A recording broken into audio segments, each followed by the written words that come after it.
exemplify how to connect to a teenager in turn Right. versus a toddler, maybe. Well, let's Right. think of the following scenario. A teenager does not want to come down to the dinner table because he or she is on her screen and continues doing whatever he or she is doing and doesn't want to come down. And how can we react in a way that does not separate us from him and her, but connects us as a teenager? Exactly. This is where it gets tricky if you have not been connecting all along. Yeah. If you have been connecting with this child all along, and that does not mean you get it right all the time. It does not mean you don't have plenty of arguments and plenty of opportunities for trying to figure things out and go back and repair situations. But if in general, the teenager trusts you, Yeah. then you can go up to his room and in plenty of time for dinner, you want to give these situations plenty of time. You want to really understand how important his agenda is to him. It's just as important to him as your agenda is to you. And so you would knock on the door, go in, say, dinner is going to be in 15 minutes, whatever timeline you're working with. I'd really like you to come and set the table so we can all sit down together. Now, when that connection has not been there and you're working on this and understanding all this information for the first time with a teenager, there's a lot of trust work that needs to be done because this child is barricading himself in his room, is staying on a screen and not coming to dinner because he does not want to connect with you, because he doesn't trust that you are going to have his back. He has lots and lots of experience with you getting angry with him, with you telling him what he has to do and what he has to do and what he can't do, and he's sick of it.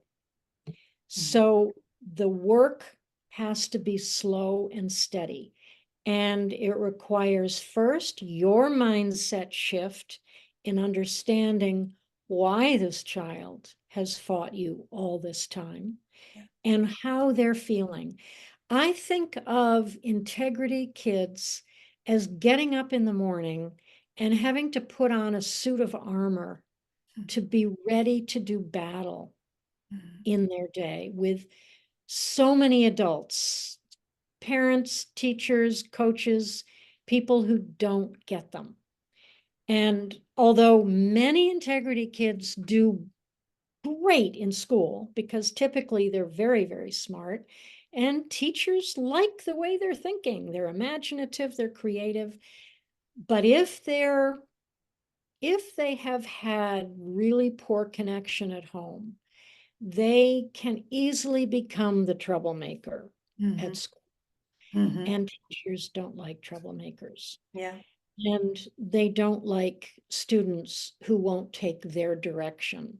So again, this might be a teenager who's on a screen in a video game because this is the only place he can feel successful. The only place he has real true autonomy. He's mastered this. This is the problem solving. Video games are all about problem solving, right?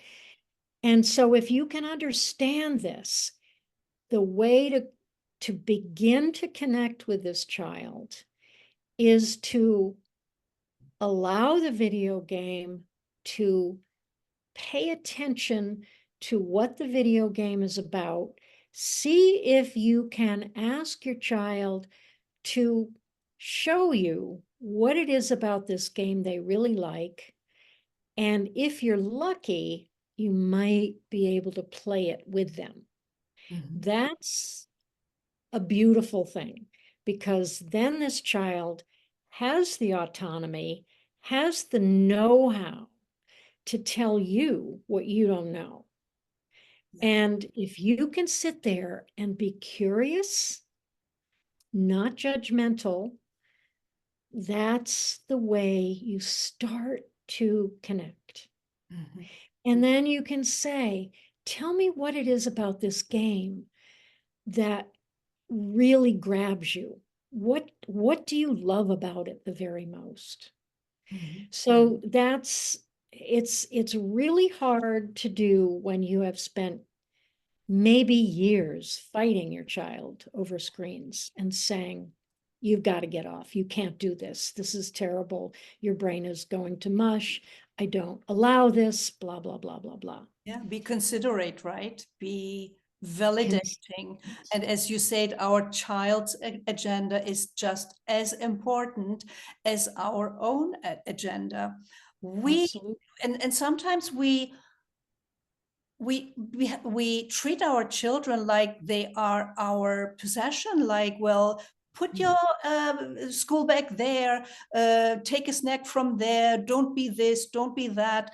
So We're directing. Yeah. directing, and if we for a moment just imagine that our boss would treat us like that, telling us, well, write this email now, go shopping now, behave this way, behave that way, we would go nuts. And this is what our children don't want us to do, to mingle into their own autonomy, I guess, right? That's right. And when you know as a parent that this child was born with a particular interaction of his genes with the environment he's born into that causes him, that leads him to not be able to accept what you tell him to do, Yes. hopefully you can start to realize it isn't that you just have an oppositional, defiant child. Exactly. Exactly.